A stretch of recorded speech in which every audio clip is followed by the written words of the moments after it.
Oke, assalamualaikum Kak. Iya, Waalaikumsalam. Suara saya jelas Kak ya? Iya, jelas. Oke, siap. Kak mungkin bisa diganti posisi kameranya mungkin. Oh, itu ya, miring ya? Bentar, bentar, bentar. Semacamnya begitu.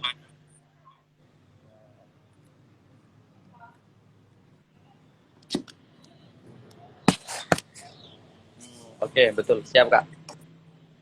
Iya.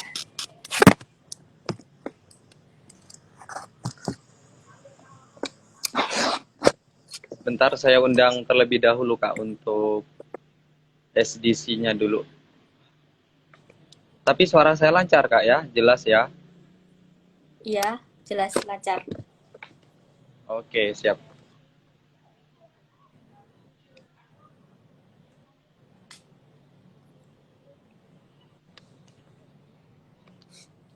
Terima kasih teman-teman yang sudah bergabung di yang sudah nonton live ini. Kita masih menunggu dari Ketua Umum dari Sampang Development Center. Sambil lalu menunggu, mungkin eh, perlu saya jelaskan bahwa pada kesempatan kali ini,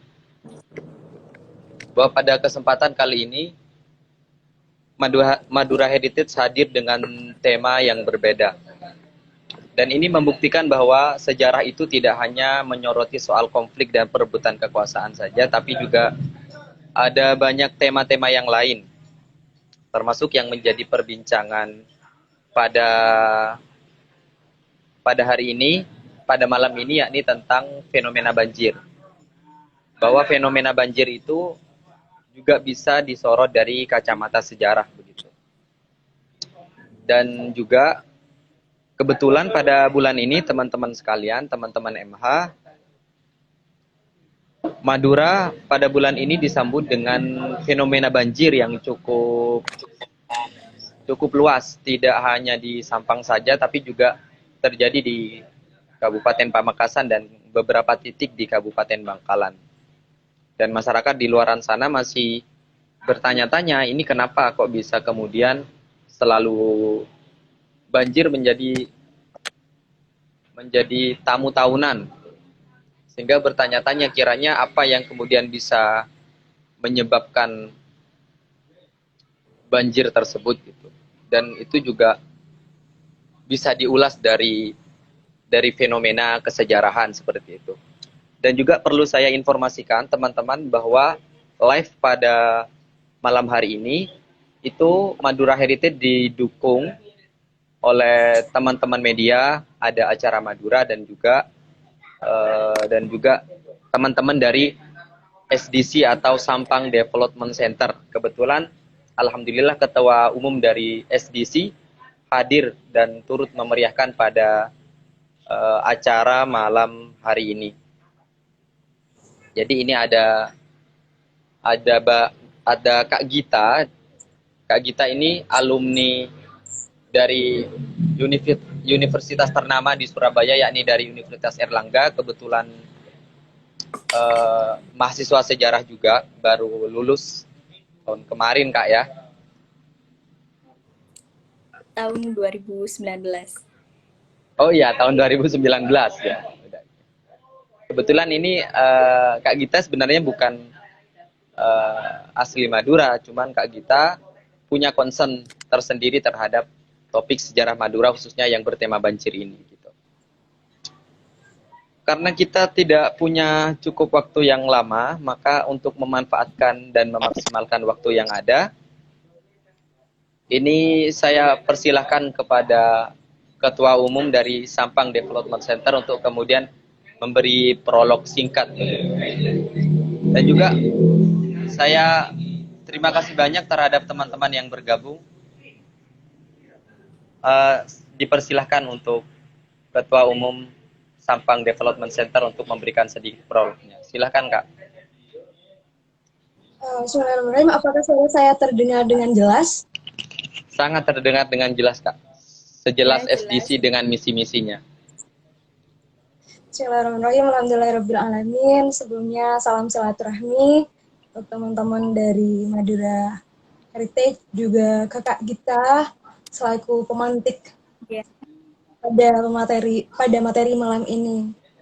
Saya Ketua Umum Organisasi Kepemudaan Sampang Development Center, mewakili teman-teman FDC, sangat mengapresiasi acara ini. Acara yang sangat edukatif dan perlu untuk diikuti oleh teman-teman pemuda. Karena di sini kita akan melakukan sebuah kajian yang di sana kita akan mendapatkan sebuah amunisi yang tentu akan sangat bermanfaat untuk wawasan kita nantinya. Saya memiliki harapan besar semoga acara ini lancar dan menjadi acara yang sangat kontinuitas, berkelanjutan seperti itu. Jadi harapannya bisa kami akan tunggu untuk kegiatan-kegiatan positif selanjutnya untuk edukasi-edukasi utamanya untuk teman-teman pemuda, dan bagi teman-teman yang hari ini menyimak, mohon untuk disimak dengan baik, mohon untuk sama-sama kita kaji bersama problematika apa ini, sehingga nantinya kita akan menemukan yang namanya solusi yang sangat konkret untuk bisa kita terapkan di Pulau Madura kita tercinta ini.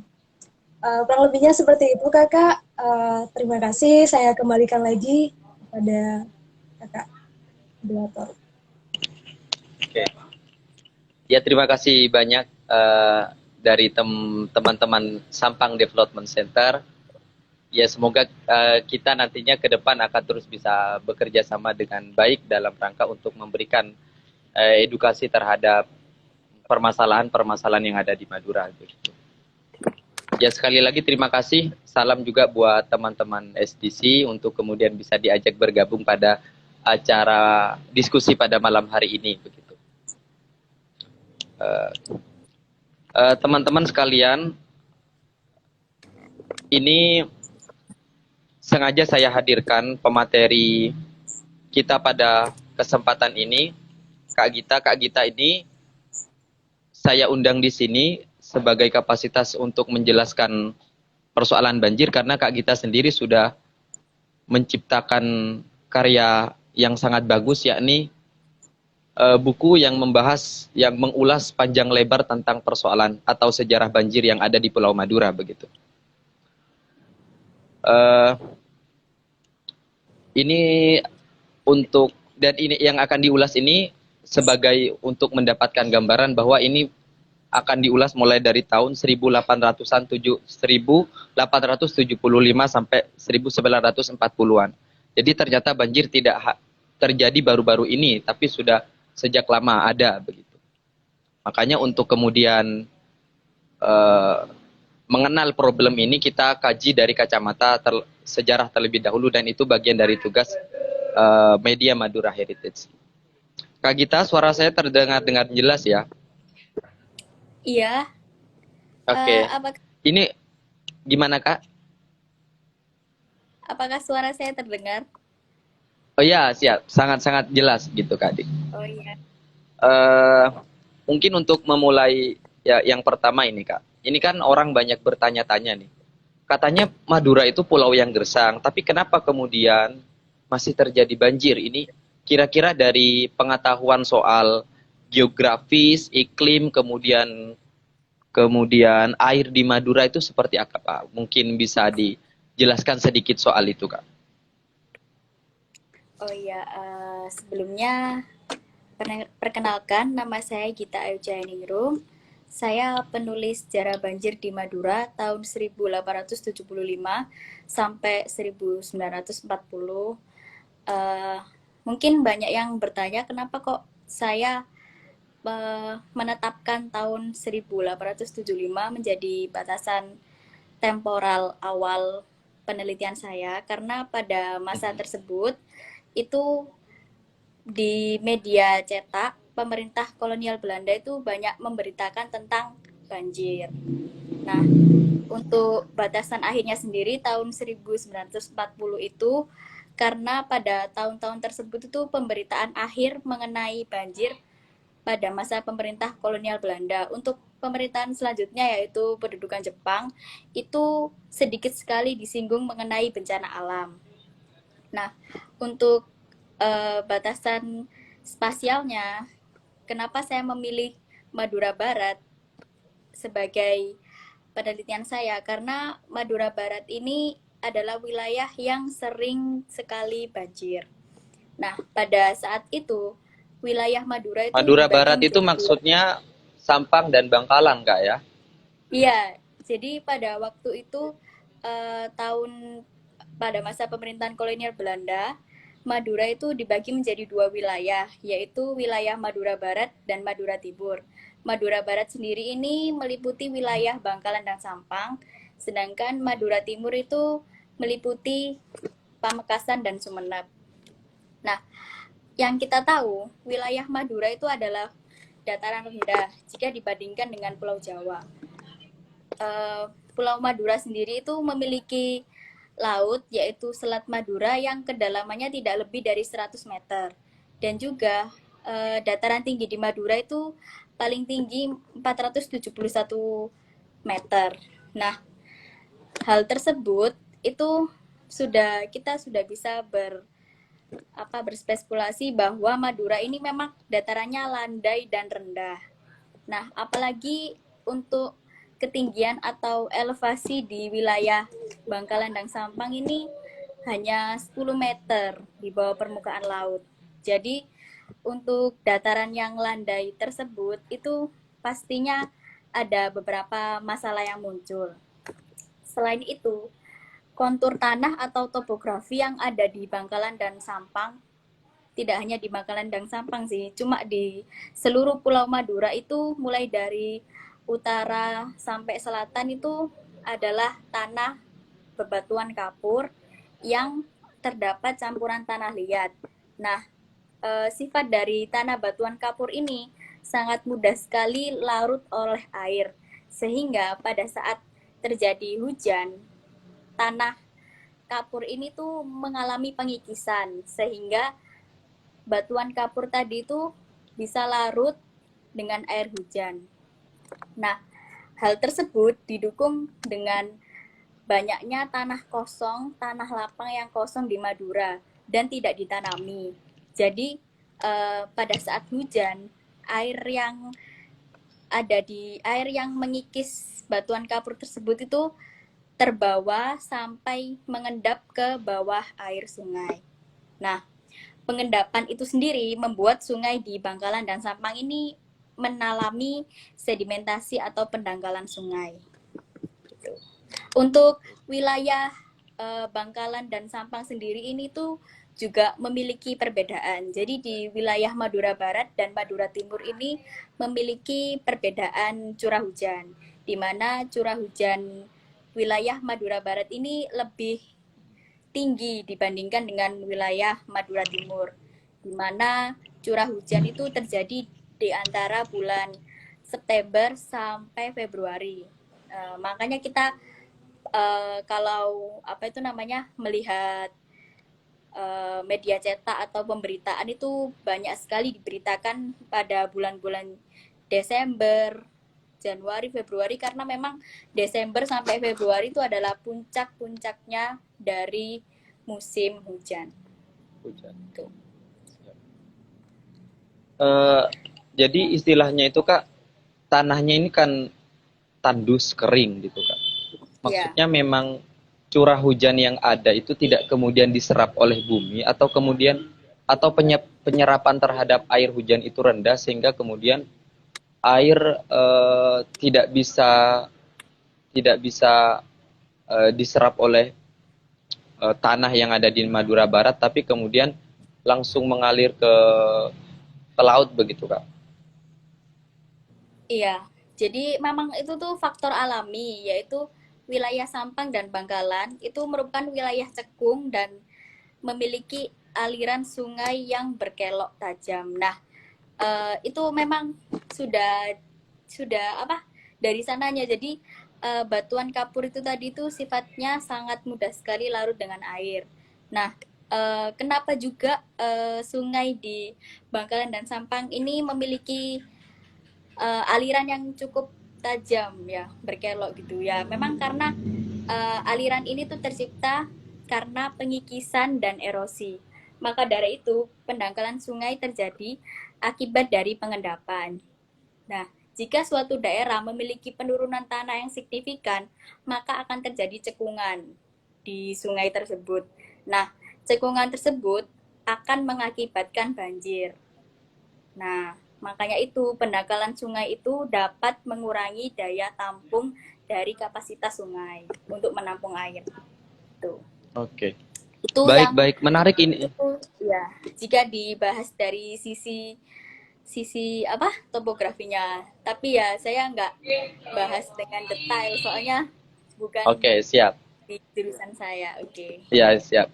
Ya, teman-teman ini memang kajian sejarah, tapi Kak Gita sudah cukup baik di dalam kemudian memberikan sebuah pengantar soal kondisi tanah, soal kondisi iklim yang ada di Pulau Madura begitu. Bahkan Kak Gita ini di dalam penulisannya, di dalam membahas soal banjir itu, sejarah itu betul-betul apa ya, betul-betul berdasarkan terhadap arsip-arsip yang ada, termasuk surat kabar yang ada pada saat itu, kemudian arsip-arsip Belanda, laporan Belanda tentang kondisi banjir atau fenomena banjir yang terjadi pada era itu begitu. Dan dari penjelasan Kak Gita ini kita sudah tercerahkan bahwa memang dari segi alam, dari segi apa namanya, iklim kita itu memang betul-betul mendukung terhadap kemudian kenapa fenomena banjir itu terus ada dan terus terjadi begitu. Jadi selain kondisi tanah, kemudian curah hujan yang cukup tinggi begitu Kak ya, termasuk kemudian ada terjadi pengendapan di sungai itu, jadi sungai menjadi dangkal, kemudian banyak faktor yang itu memang sifatnya natural begitu Kak ya. Memang faktor dari alam yang ada itu memang sedemikian sehingga juga ada potensi untuk banjir itu sangat besar begitu Kak ya. Iya. Oke, siap. Ini juga Kak mungkin apa ya, setelah mengenal soal tanah iklim di Madura Barat pada khususnya, ini apa ada perbedaan Kak kronologi banjir yang terjadi, pada saat di era 1800-an itu, 1875 itu apa ada perbedaan Kak dengan banjir yang terjadi hari ini? Itu mungkin bisa dibocorkan ke teman-teman Madura Heritage secara kronologis Uh, gitu Kak. jika dibandingkan dengan saat ini, untuk banjir sendiri pada tahun-tahun 1800 sampai 1900 itu ada beberapa faktor. Salah satu faktornya tadi yang faktor alami, lalu kondisi drainase dan erosi atau pendangkalan sungai itu. Untuk saat ini, untuk saat ini yang saya dengar dari dan saya baca dari berita atau dari buku itu belokan belokan tajam dari Sungai Sampang itu sudah mulai dinormalisasi.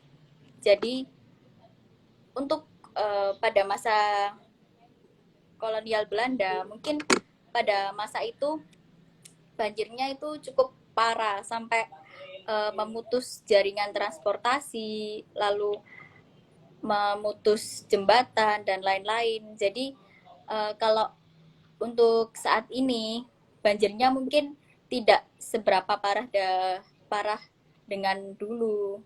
Terus dulu itu untuk menghubungkan antara daerah yang banjir dengan daerah yang tidak banjir itu juga butuh waktu. Jadi kalau untuk saat ini kan semua serba cepat, semua sudah banyak ahli yang tinggalnya tidak jauh dari Madura, jadi bisa ditinjau, diobservasi dengan cepat. Jadi mitigasinya lebih cepat daripada yang dulu. Kalau karakteristik banjirnya juga yang sekarang saya rasa lebih cepat surut daripada yang dulu. Tuh. Kalau yang dulu itu juga sempat dikabarkan itu juga ekstrim begitu banjirnya, Kak. Sampai kemudian tidak hanya infrastruktur yang rusak, kemudian mobilitas warga mati, artinya tidak ada kegiatan karena saking parahnya banjir itu sampai 1 meter atau berapa begitu, Kak. Sampai kemudian ini teman-teman Madura Heritage perlu tahu juga bahwa pada saat itu juga ada istilah tram atau kereta api lah, Kak, lebih tepatnya. Itu sampai kemudian tidak bisa beroperasi, Kak, gara-gara si banjir yang terlalu tinggi itu, Kak.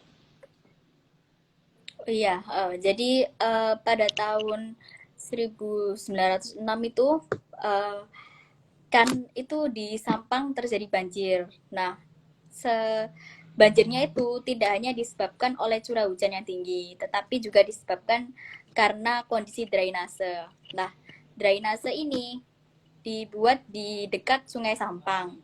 Nah, drainase itu di aliran dari drainase itu juga dibangun kanal, tempat menampung dan mengalirkan air hujan. Tapi di kanalnya tersebut banyak dipenuhi pasir dan lumpur, serta kedalaman yang dibuat hanya dibangun 4-5 meter. Nah, hal ini merupakan kesalahan teknis dari proyek penanggulangan banjir. Nah, karena hal tersebut, ketinggian banjir itu saat itu mencapai 2 meter. Nah, itu 2 memutus meter. jembatan. Iya, memutus jembatan di jembatan Sungai Pasar Pau. Nah, jadi di dekat jembatan itu memang aliran deras-derasnya gitu. Kayak kalau sekarang itu kayak pintu airnya gitu, pintu airnya. Nah, jadi di daerah sekitar situ eh, kan di situ dekat pemukiman penduduk, terus dekat dengan aktivitas ekonomi. Jadi mau tidak mau kalau banjir terjadi, apalagi dengan ketinggian yang seperti 2 meter, itu pasti memutus aktivitas ekonomi, bahkan juga menyebabkan kerusakan jembatan. Jadi jembatannya itu keropos kayak ya mau ambrol gitu. Itu sih. Ini Dari menggambarkan begitu begitu apa namanya, begitu tinggi dan begitu derasnya aliran air pada saat itu gitu, Kak, ya. Saking parahnya gitu sampai kemudian jembatan terputus karena banjir itu, Kak, ya. Itu terjadi di Sampang atau di Bangkalan, Kak? itu di Untuk Sampang. yang jembatan di Sampang, Kak, ya. Siap. Di Sampang. Jadi memang apa namanya, selain ada faktor alam, kemudian memang ada kesalahan teknis terkait proyek pengadaan drainase juga, Kak, ya. Iya. Yang kemudian memperparah kondisi banjir pada era itu, Kak, ya. Iya. Ini lagi, Kak, soal apa namanya, eh, dampak daripada dampak daripada banjir itu tadi kan sudah dijelaskan bahwa sebab musababnya. Sekarang ini soal dampak, karena dampak yang terjadi gara-gara banjir itu cukup cukup banyak, tidak hanya soal mobilitas warga yang macet atau aktivitas ekonomi yang macet, tapi juga sempat disebutkan ada penyakit begitu, Kak. Penyakit yang kemudian merebak di masyarakat, baik di Bangkalan ataupun di Kabupaten Sampang, Kak. Itu mungkin bisa diceritakan, Kak. Iya, jadi pasti di setiap bencana mempunyai dampak. Nah, apalagi banjir. Banjir di yang terjadi di Bangkalan dan Sampang ini cukup tinggi dan cukup banyak dampak yang ditimbulkan, apalagi rumah-rumah warga yang berdiri di tepian sungai itu sudah pasti hancur karena kebanyakan bangunannya itu dari semi permanen, bangunan gedek. Jadi Ya. dari yang saya tulis itu, saya pernah menemukan bahwa ada arsip berisi, jadi berita dulu itu pekarangan jarak dari rumah ke sungai itu 30 meter. Nah, akibat dari seringnya banjir, itu tanah mulai mengikis, erosi-erosi, dan jaraknya ke sungai hanya menjadi 10 meter. Nah, sudah pasti kan itu hancur. Jadi dampak-dampak yang ditimbulkan dari banjir itu sendiri itu yang pertama penyakit, lalu infrastruktur yang rusak. Nah, penyakit itu sendiri kan banjir itu kalau sehabis banjir itu pasti dapat oleh-oleh ya, oleh-oleh lumpur, pasir. Bawa oleh-oleh Kak. Nah, Iya. ya, oleh-oleh pasir, lumpur, terus juga banyak binatang-binatang Gitu, yang Kak, yang seperti nyamuk, terus bakteri-bakteri lah. Apalagi pada saat itu wilayah Madura itu belum ada penghubung seperti sekarang. Kalau sekarang kan sudah ada Suramadu. Kalau dulu ya mau tidak mau kalau misalnya ada bencana itu harus meminta bantuan dari Jawa, seperti pengiriman dokter dari Jawa, lalu mengirim pasokan beras dan makanan serta obat-obatan. Nah, penyakitnya sendiri itu ya cukup ngeri sih. Kalau dari yang saya temukan dari arsip itu terdapat apa itu namanya, demam, lalu kolera, lalu ada malaria sendiri lah. Pada waktu itu demam itu sampai menyerang satu desa yang korbannya itu hampir ribuan. Nah, hampir melebihi setengah penduduk desa itu karena penyakit demam yang diakibatkan oleh banjir. Nah, mengapa kok pada tahun-tahun tersebut itu, kalau sekarang mungkin ya demam kan mungkin demam kayak penyakit biasa, tapi kalau pas waktu itu ya mungkin karena memang orang-orang juga masih minim edukasi tentang penyakit pasca banjir. Lalu kan juga dulu kayak penanggulangannya tuh nggak langsung cepat gitu loh. Nah, pengiriman dokter dari Jawa pun itu butuh berminggu-minggu, berhari-hari. Nah, kalau penyakitnya menyebar dari satu orang ke satu orang itu cepat sekali. Apalagi kondisi lingkungan juga kan sehabis banjir kan, apalagi sampai merusak rumah-rumah itu kan juga berat. Nah, apalagi setelah banjir itu mereka sakit, jadi untuk bangkit itu agak susah. Nah, sampai mereka itu kesusahan gitu loh buat mengubur jasad-jasad orang-orang itu. Nah, ini teman-teman MH perlu diketahui bahwa bencana banjir, fenomena banjir yang terjadi pada era tersebut ini ada hal yang cukup menarik, yakni tentang dampak daripada kesehatan gitu. Karena di buku yang ditulis oleh Kak Gita ini diinformasikan bahwa di situ sempat terjadi penyakit yang cukup signifikan penularannya begitu. Bahkan sampai kemudian yang wafat gara-gara penyakit tersebut itu cukup banyak. Bahkan diinformasikan itu tidak sempat untuk dikuburkan Kak ya, saking kemudian terlalu banyak korban yang ada begitu Kak ya. Jadi kalau nggak salah di Kabupaten Bangkalan itu, di Desa Sepolo itu banyak orang yang bergelimpangan. Bahkan ini mungkin juga bisa disebut dengan endemi atau pandemi yang terjadi pada saat itu, Kak ya. Mirip-mirip itu mungkin, Kak ya. Saking maraknya korban yang kemudian meninggal dunia sebab adanya demam atau penyakit yang disebabkan oleh fenomena banjir yang terjadi di Pulau Madura itu, Kak. Iya, ya bisa dikatakan seperti endemi lokal lah, Endemi lokal lokal, di Kak ya. wilayah. Soalnya Ya, soalnya kan apakah betul, Kak, ada informasi kemudian ada lockdown desa gitu, ada isolasi desa gitu.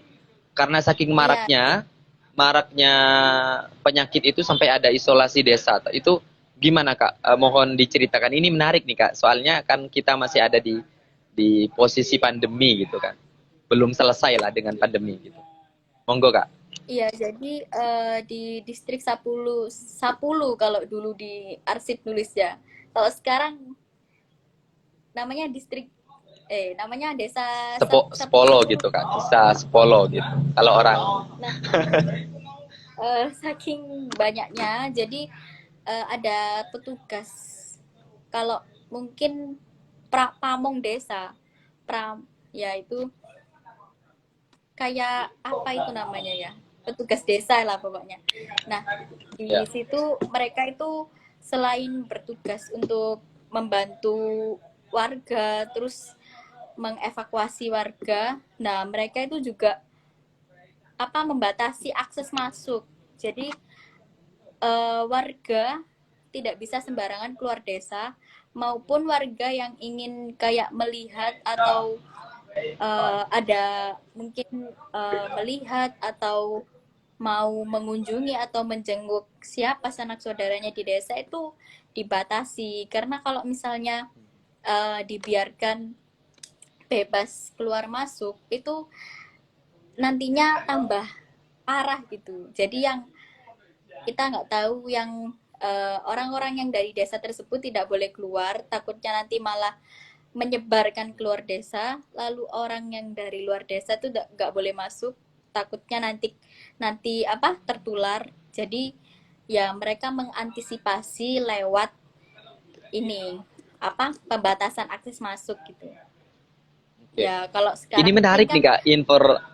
Informasi menarik, artinya ternyata anggaplah itu sebagai pandemi atau endemi, itu ternyata di Madura termasuk di Bangkalan yang sebenarnya kemarin-kemarin kita sempat heboh, ternyata soal lockdown atau soal isolasi desa itu sudah pernah orang Madura lakukan jauh sebelum hari ini terjadi gitu, Kak. Memang ternyata sudah melakukan terlebih dahulu gitu, Kak. Dan itu sebuah ikhtiar atau usaha yang baik kemudian untuk tidak menyebarkan virus itu kemudian menyebar secara luas begitu, Kak ya. Ini kan menarik nih, Kak. Kemarin sempat kisru gara-gara ada pembatasan, ternyata dulu sudah mempraktekkan hal itu, soal isolasi, soal lockdown desa atau kalau bahasa saya mungkin ya. ya itu atas perintah dari asisten residen juga sih. Kan kalau misalnya dibantu dari uh, war pemerintah setempat kan warga-warga juga setuju, kan mereka juga butuh bantuan atau butuh solusi dari petinggi-petinggi gitu. Nah mungkin itu yang warga juga terdorong untuk nurut gitu, mungkin ya, walaupun kita juga nggak tahu kenyataannya gimana, pas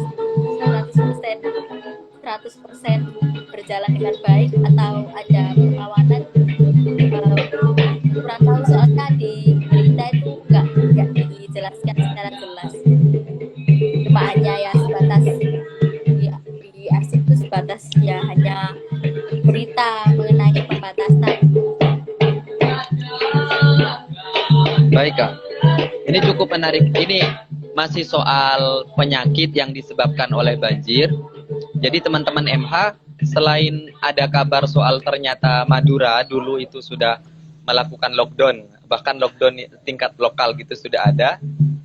Menariknya lagi, ini ada informasi soal tenaga kesehatan, Kak, yang waktu itu sangat minim, bahkan ternyata seakan-akan Madura kalau dari informasi tulisan Kak Gita itu di Madura belum ada dokter pada saat itu, sehingga harus mendatangkan dari dokter Jawa karena untuk kemudian memberikan solusi atau penanganan terhadap penyakit yang terjadi di masyarakat itu, Kak. Mungkin bisa diceritakan soal dokter yang didatangkan dari Jawa itu, Kak.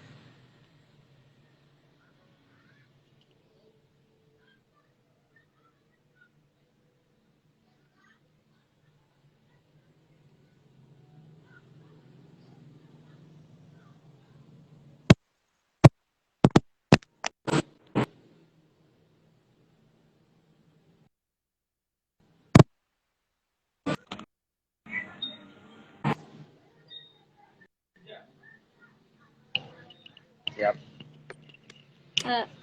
Apakah suara saya Iya, Kak.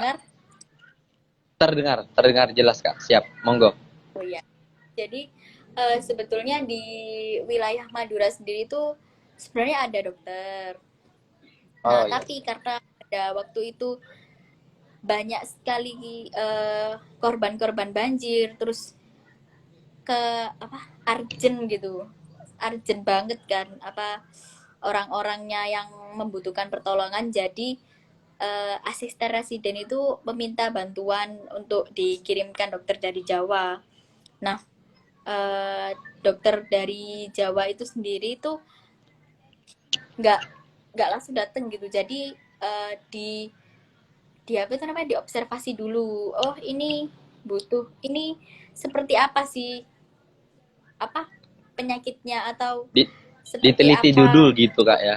Ya ya tapi nggak diteliti, kalau diteliti kan lama, cuma di ya di kayak semacam ditilik di menilik gitu. Nah, Iya, selain iya. itu juga ada mantri kan. Nah, mantri itu mereka juga diminta tolongin gitu. Uh, tapi selain selain dari dokter Jawa sendiri itu ada penanganan tradisional dari orang, ya orang orang biasa, orang dari orang-orang orang-orang Itu bukan warga dukun itu. kan, Kak?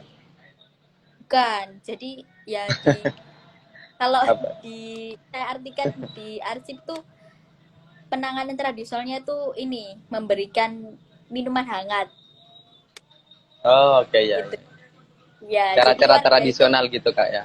ya, jadi warga itu tidak hanya apa pasrah, tapi mereka juga membantu ya sesamanya, membantu Ah, tetangga atau saudaranya itu dengan pertolongan pertama. Nah, pertolongan pertama ini siap. sendiri tuh juga diajarkan oleh mantri desa itu. Kan Oke. tenaga kesehatannya juga waktu itu juga gak sebanding kalau dibandingkan dengan korban-korban yang banyak. Tapi dokter Jawanya juga sangat membantu. Nah, mereka juga membawakan obat-obatan gitu. Terus pasokan makanan, air bersih. Oke. Iya, ini sangat menarik nih, Kak, informasi dari segi kesehatan juga. Paling tidak ini memberikan gambaran bagaimana kemudian masyarakat dulu itu kemudian bisa memberikan solusi terkait masalah-masalahnya. Nah, ini ada lagi, Kak, yang ingin saya tanyakan nih dari tadi nih. Saya terburu-buru dengan pertanyaan ini sebenarnya.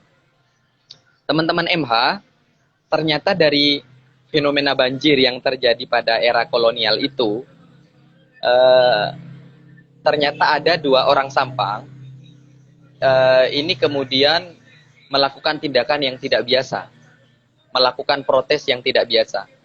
Sebab teman-teman MH, fenomena banjir itu kan sesuai yang tadi dijelaskan oleh Kak Gita itu kemudian merusak banyak rumah-rumah warga.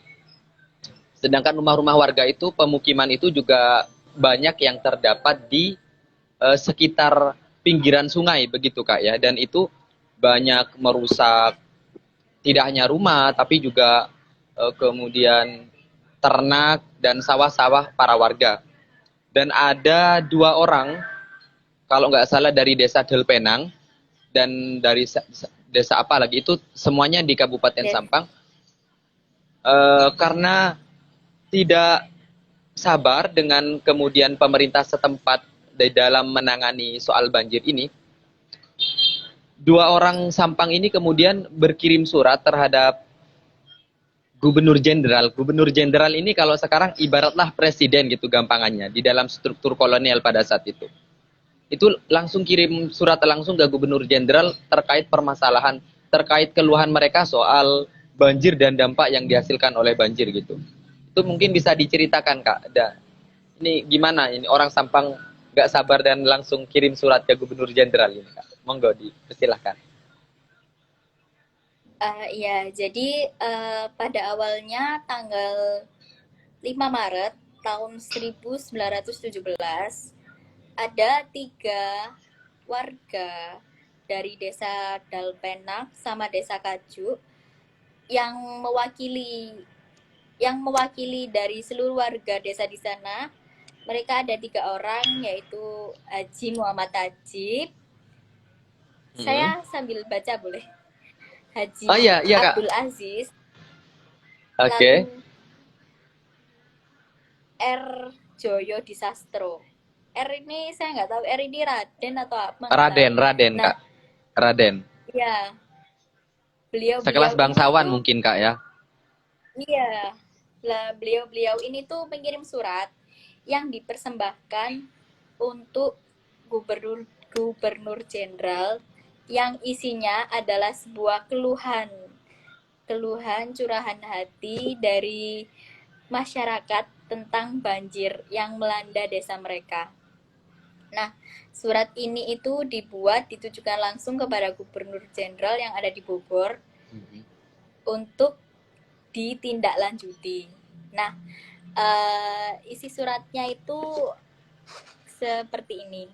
Nah, bahwa mereka itu mengabarkan bahwa di desa mereka, di Kota Sampang, telah terjadi banjir. Banjir ini sudah melanda berkali-kali. Nah, kerusakan bertambah besar dari banjir ke banjir. Mereka khawatir akan rumah mereka yang sudah hampir rubuh. Bahwa sebagian dari jiwa manusia dan hewan itu hilang atau meninggal. Nah, tanah pekarangan mereka itu hilang digerus banjir juga. Mereka takut ancaman banjir yang lebih tinggi akan menghancurkan seluruh desa mereka. Adapun hal yang demikian, mereka ini sampai di dalam suratnya itu mereka itu bilang bahwa hamba menangis dan bersujud di bawah apa yang paduka Gubernur Jenderal untuk siap. menjatuhkan belas kasihan, dan mudah-mudahan sungai yang ada di lingkungan mereka itu segera diperbaiki. Nah, mereka itu juga mereka tuh mengasumsikan bahwa banjir yang terjadi itu sebenarnya karena tikungan yang tajam itu. Jadi aliran sungainya itu menghambat aliran sungai. Jadi kalau misalnya aliran sungai lurus kan ini sih cepat gitu, kayak nggak perlu misalnya belok-belok. Kalau emang tikungan tajam ini penyebabnya banjir lah, mereka itu tiga dari perwakilannya mereka itu mengasumsikan seperti itu. Jadi mereka itu ingin segera untuk diberikan bantuan, diberikan solusi, karena mereka itu di sana itu banyak kehilangan hewan, kehilangan sapi, kehilangan peternakan Kak ya. Sepertinya mereka punya sapi gitu, kayaknya iya. Oh iya. Teman-teman MH, mohon bantuannya ya untuk Madura Heritage. Tolong carikan leluhur yang bernama orang Kacu dan orang Delpenang dan satu lagi desa apa Kak? Itu tolong carikan kalau ada yang bernama Desa Kacu. Kalau ada yang bernama Haji siapa Kak? Haji Muhammad Tajib. Ya, nama-nama itu tolong diinformasikan untuk uh, Madura Heritage bisa telusuri gitu. Karena ini orang-orang berani banget gitu. Gambarannya kayak orang Sampang, orang desa tiba-tiba kirim surat nih ke Presiden Jokowi. Kalau sekarang begini, mungkin sekarang lebih mudah ya. Tapi dulu itu untuk kemudian berkomunikasi, kemudian nulis surat dan lain sebagainya itu hanya orang-orang tertentu dan orang-orang bangsawan atau paling tidak haji. Ini menarik sekali nih. Karena tiba-tiba orang desa karena banjir, takut sapinya hilang, tanahnya hilang karena tergerus banjir, tidak sabar kemudian mengirim surat ke Gubernur Jenderal. Bahkan dia siap meminta dan bersujud ke Gubernur Jenderal. Ini cukup cukup menarik komunikasi yang dilakukan oleh masyarakat atau tokoh Sampang pada saat itu. Nah, teman-teman selain tadi penyebab, mulai dari penyebab ekonomi, kesehatan, dan lain-lain, ini kita masuk pada soal penanggulangan ini Kak. Penanggulangan banjir ini pada era itu apa saja Kak yang dilakukan? Ini mungkin juga menjadi informasi menarik nantinya untuk kemudian paling tidak bisa dijadikan acuan untuk apa solusi-solusi terbaru terkait penanganan banjir. Kalau dulu itu yang dilakukan apa aja Kak? Itu katanya ada perbaikan drainase, itu bagaimana Kak penjelasannya?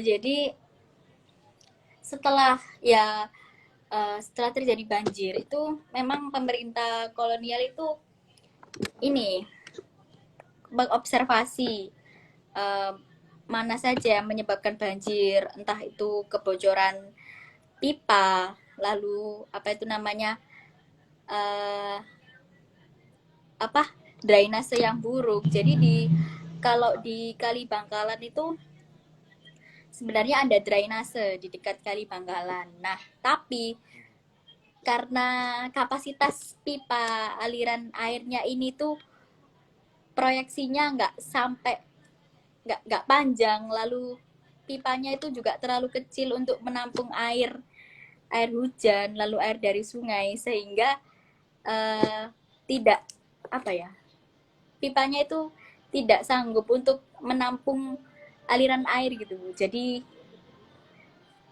pipanya itu bocor kayak bolong-bolong gitu.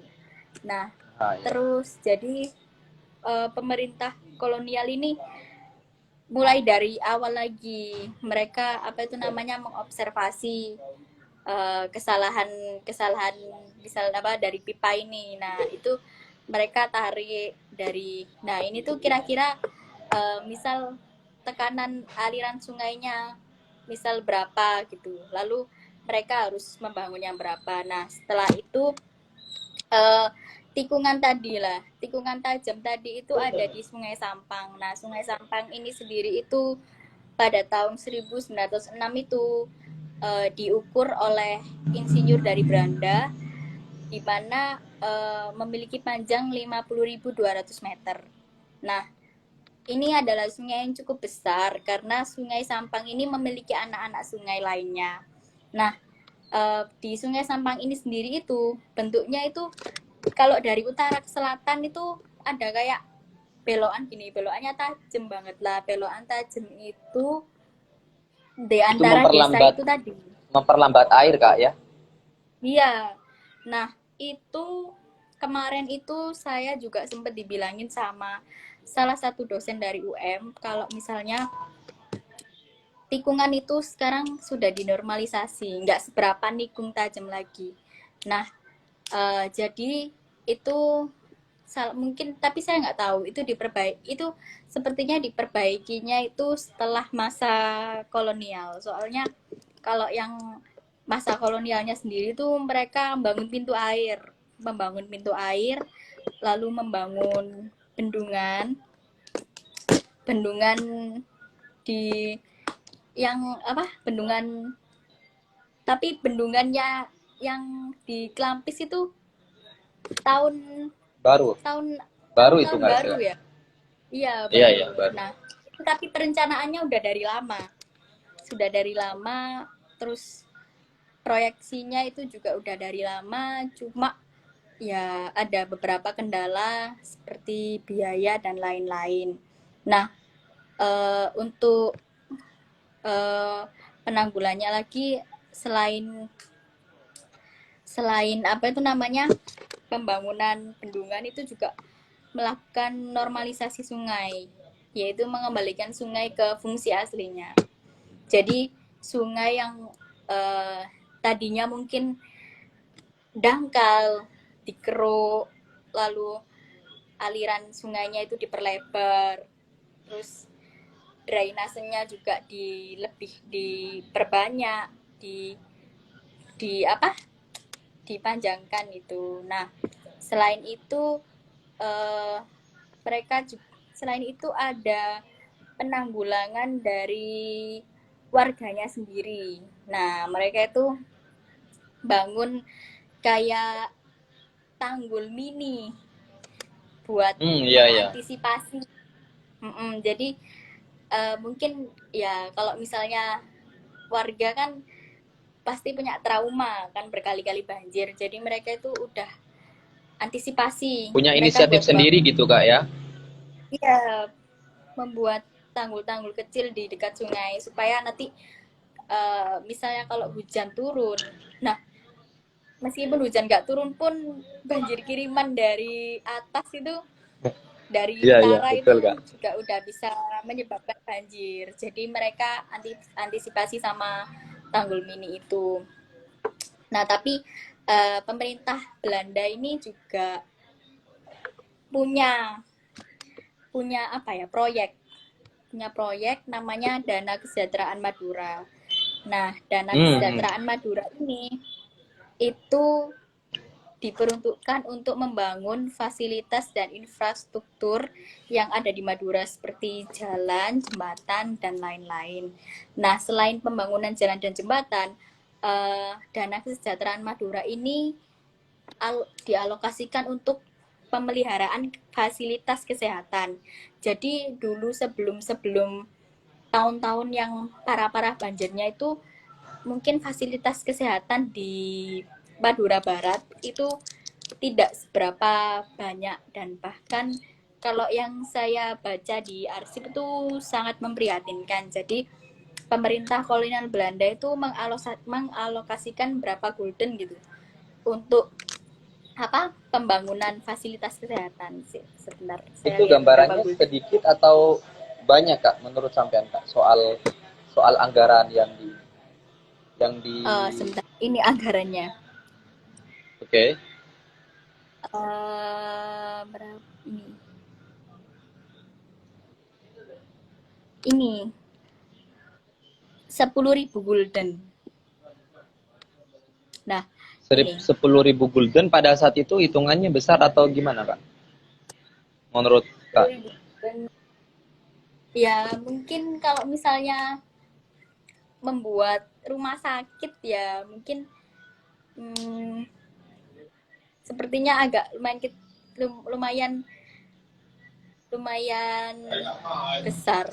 Enggak sih, enggak besar-besar banget. Kalau cuma untuk fasilitas kesehatan mungkin seperti puskesmas itu ya cukup sih. Soalnya pemerintah ini ingin merenovasi fasilitas kesehatan dengan dana 10.000 gulden untuk menyediakan sarana kesehatan dengan ruang operasi. Nah, itu. Nah, Ya ini sebelum itu apa ya, namanya Kak? mereka itu, Eh, oh iya, dana kesejahteraan itu juga dikabarkan ada yang langsung ke warga gitu, semacam sembako dan lain sebagainya. Apakah betul, betul ada kebijakan semacam itu Kak dari pemerintah kolonial? iya ada. Jadi dana kesejahteraan Madura ini selain diperuntukkan untuk kesehatan, terus pembangunan infrastruktur, mereka juga menyumbang beras dan bahan pokok lainnya untuk mereka-mereka yang terdampak banjir. Nah, untuk pengirimannya sendiri itu dari Jawa ataupun dari daerah Sumeneb. Mhm.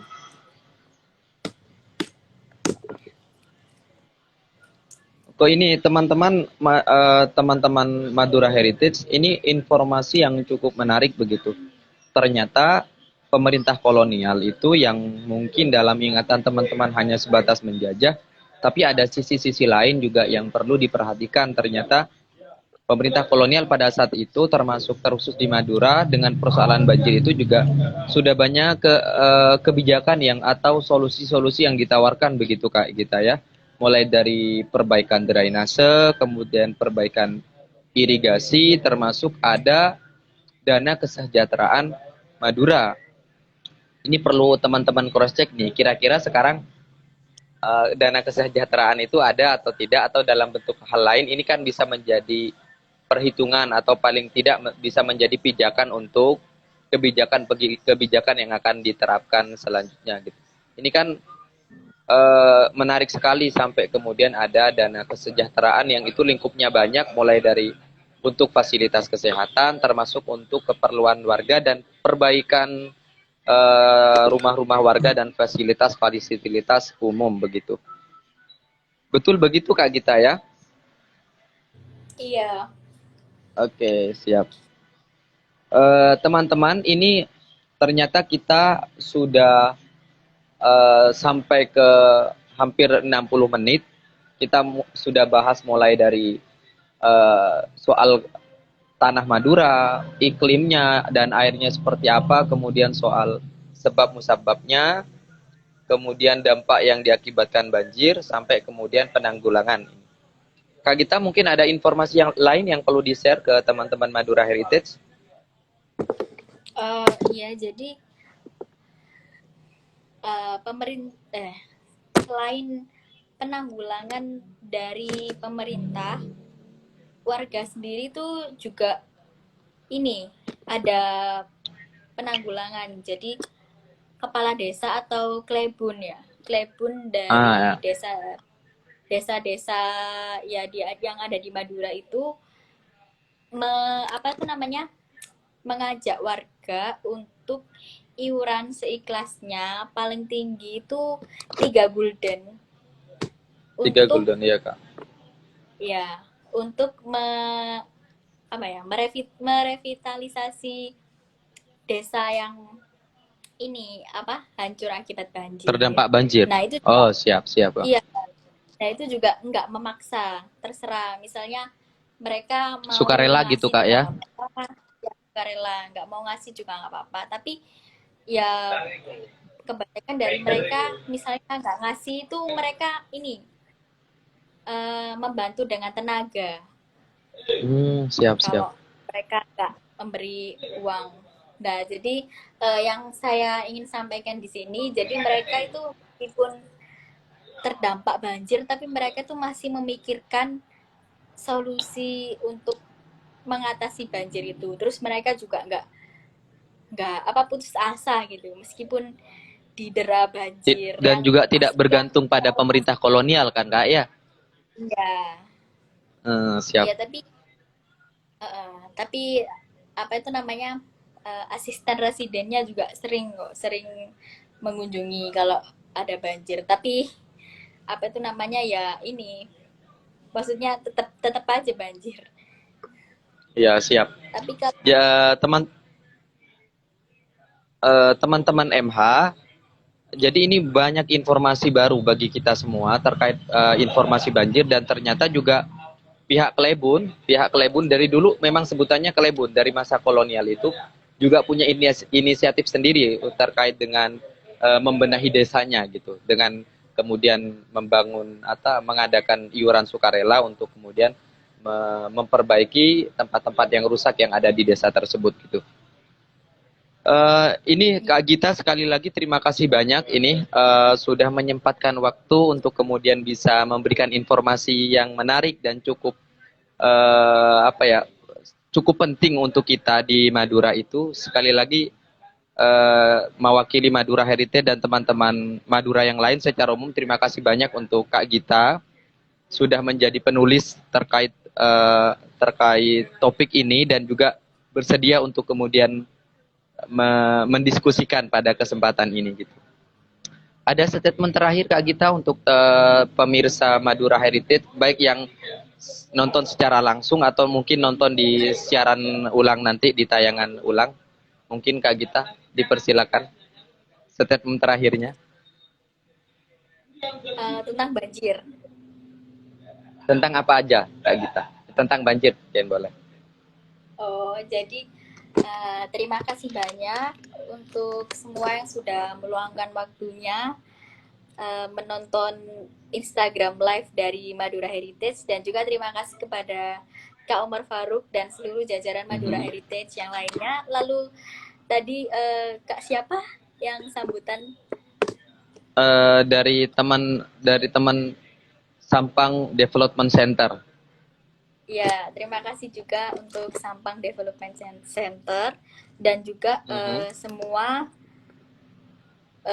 teman-teman Instagram yang sudah menyaksikan. Terima kasih kepada ya semua jajaran yang mendukung. Memang sejarah itu kalau diulik lebih dalam lagi tuh banyak sesuatu yang apa ya, yang wow gitu, yang selama ini kita nggak nyangka kalau misalnya mungkin kalau yang ada di pikiran kita, orang dulu itu apa sih, orang dulu tuh kuno mungkin Primitif gini, gitu Kak tapi ya. Tapi mereka sendiri tuh mereka juga menciptakan pemikiran-pemikiran yang mungkin kalau kita sekarang kita juga nggak kepikiran untuk nyiptain seperti itu, tapi mereka dulu itu ini sudah berasumsi atau Melakukan berpikir hal itu sejauh mungkin. Iya, jadi jangan karena orang dulu jadi itu dicap kayak kuno, primitif, tapi mereka dari mereka kita bisa membuat tolak ukur atau belajar dari pengalaman yang dulu-dulu gitu.